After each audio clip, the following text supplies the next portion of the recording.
ગુજરાતની અંદર હાલ ચોમાસું જામ્યું છે। અત્યારે સર્વત્ર મેઘમહેર થઈ રહ્યો છે, પણ સવાલ એ થઈ રહ્યો છે કે જો વરસાદ પડે છે, પરંતુ આપણે આ વરસાદના સંગ્રહ માટે શું કરી રહ્યા છીએ? આપણે તો આપણી ફરજ નિભાવી રહ્યા છીએ, પરંતુ સરકાર આ તમામ બાબતે શું કરી રહી છે? આજે એક એવી ઘટના સામે આવી કે જ્યાં જે ધારાસભ્ય છે પ્રવીણ માળી, તેમનો એક નવતર અભિગમ સામે આવ્યો છે। લોકોને પાણીના સંગ્રહ મુદ્દે સમજાવી રહ્યા છે। સારી બાબત છે, પણ સવાલ એ પણ છે કે સરકાર આ તમામ બાબતે શું કરી રહી છે? નમસ્કાર, આપ જોઈ રહ્યા છો નિર્ભય ન્યૂઝ અને હું છું આપની સાથે રિદ્ધિ। માત્ર 50,000 ભરી અને ડ્રોન વસાવો, ડ્રોન વ્યવસાયની અંદર કમાવો 7 થી 8 લાખ રૂપિયા પ્રતિ વર્ષ। ગુજરાતના ખેડૂતોની પહેલી પસંદ, તો આજે જ સંપર્ક કરો। ઉનાળાની પરિસ્થિતિ હોય ત્યારે આપણે અવારનવાર એવું જોતા હોઈએ છીએ કે છેવાડાના જેટલા પણ ગામડાઓ છે, જે રણ વિસ્તારને અડીને આવેલા ગામડાઓ છે, જગ્યા ઉપર પાણીની જરૂરિયાત મહત્વપૂર્ણ ઊભી થતી હોય છે। લોકો પાણી માટે અહીંયાથી ત્યાં ફાંફા મારતા હોય છે, તેમ છતાં એમને પીવાનું પાણી છે મળતું નથી। આ તમામ બાબતે ત્યારે સરકાર સામે સવાલ એ થતો હોય છે કે સરકાર પાણીના સંગ્રહ માટે જ્યારે ચોમાસું હોય છે ત્યારે શું કરે છે?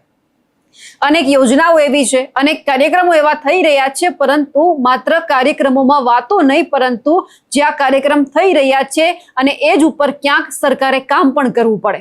પણ આજે વાત કરવી છે જે રાજ્ય કક્ષાના મંત્રી પ્રવીણ માળી છે, તેમનો એક અનોખો અભિગમ સામે આવ્યો છે।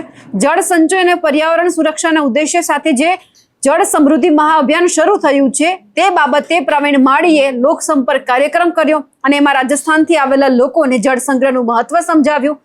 રાજસ્થાનથી આવેલા લોકો સાથે રાજસ્થાની ભાષામાં વાત કરી, વોટર હાર્વેસ્ટિંગ વિશે પણ સમજાવવામાં આવ્યું।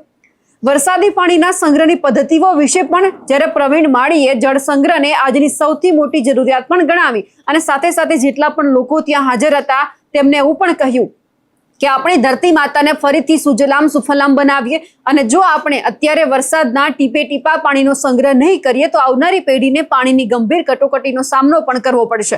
આ સાથે જ મંત્રી સાહેબે એવું પણ કહ્યું છે કે જળ સંચય માત્ર સરકારની જવાબદારી નથી, પરંતુ દરેક નાગરિકની પણ ફરજ છે। ઘરોના ધાબા પર પડતા વરસાદી પાણીને બોરવેલ કે ભૂગર્ભના ટાંકામાં ઉતારીને કઈ રીતે પાણીના સ્તર ઊંચા લાવી શકાય તેની પણ વાત કરવામાં આવી। આ કાર્યક્રમમાં અનેક લોકોએ પોતાના ઘરોમાં વોટર હાર્વેસ્ટિંગ સિસ્ટમ અપનાવવાનો સંકલ્પ પણ લીધો છે। સૌથી પહેલા તો આપણે જે પ્રવીણ માળીએ જે તમામ લોકો સાથે વાતચીત કરવી છે જે પાણીના સંગ્રહ બાબતે તે જોઈ લઈએ। ઘરે જૂના બોર પડ્યા है, ठीक है? वे जूना बोर पड़िया अतरे निशेरी नदियों बंद पड़ी है, इतरे अपने पानी हेंग ऊंडा किया। હવે જૂના બોર પડ્યા, નવા બનાયા, વણમાં પાણી રો કોઈ સાર કોઈ ના ગણો, એટલે ભાઈ જૂના બોર પડ્યા, વણમાં વરસાદી પાણી વાળવારો, બરાબર? આપણે હેંગ આયા રાજસ્થાનથી આવીને વસ્યા। કેમ વસ્યા? તો કે પાણી શોધમાં આવીને વસ્યા, બરાબર ને? પાણી શોધમાં કેમ આવીને વસ્યા? રાજસ્થાનથી પાણી હેંગ પૂરો કરે માટે આયા, બરાબર? હવે આટે પૂરો કરવા આયા, એટલે આપણે જટેથી પાણી ખેસ કર્યો અને દેવારો કોમ નહીં કર્યો, તો હલકે વરસાદરો પાણી આપણે વાળવારો, બરાબર?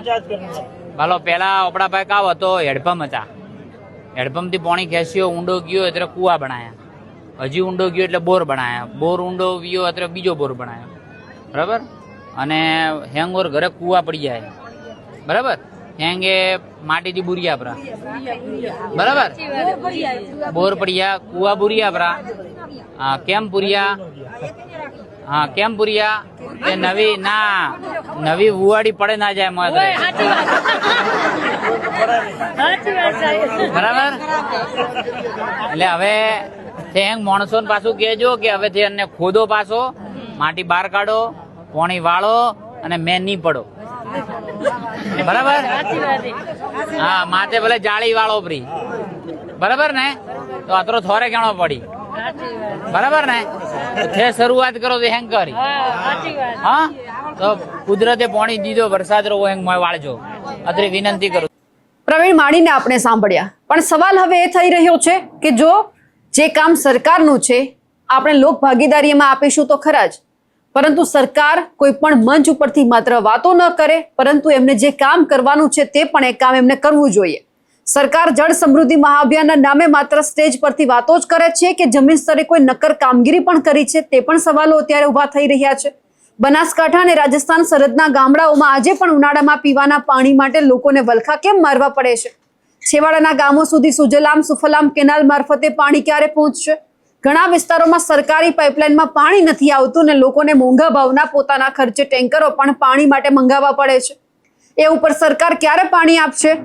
ચોમાસામાં કરોડો લીટર પાણી વહીને દરિયામાં જતું રહે છે. આ પાણીના સંગ્રહ માટે સરકારે છેલ્લા થોડા વર્ષોમાં કેટલા નવા ચેકડેમ છે મોટા એ બનાવ્યા તે પણ સવાલ થઈ રહ્યા છે. જો આ જવાબદારી લોકોની હોય તો જવાબદારી લોકો સુપેરી રીતે નિભાવી રહ્યા છે. ગામડામાં આજે પણ લોકોના ઘરમાં ભૂગર્ભ ટાંકા છે, એ પોતાના ધાબા ઉપર જે પાણી આવી રહ્યું છે એમને સંગ્રહ પણ કરી રહ્યા છે. પણ સવાલ એ છે કે સરકારને જે કામ કરવાનું છે એમાં સરકાર પણ સારી રીતે કામગીરી કરે, કારણ કે લોકો ગમે ત્યારે એમને સહભાગી થવાનું કહેશે ત્યારે થઈ જશે. પરંતુ પ્રવીણ માળીએ જે રીતે લોકો સાથે વાતચીત કરી છે, જે બાબતે સમજાવ્યું છે, તેમને લઈ આપ શું માનો છો? કમેન્ટ કરીને ચોક્કસથી જણાવજો. સાથે જ અમારી નિર્ભય ન્યૂઝ ચેનલને લાઇક, શેર અને સબસ્ક્રાઇબ કરવાનું ભૂલશો નહીં. નમસ્કાર.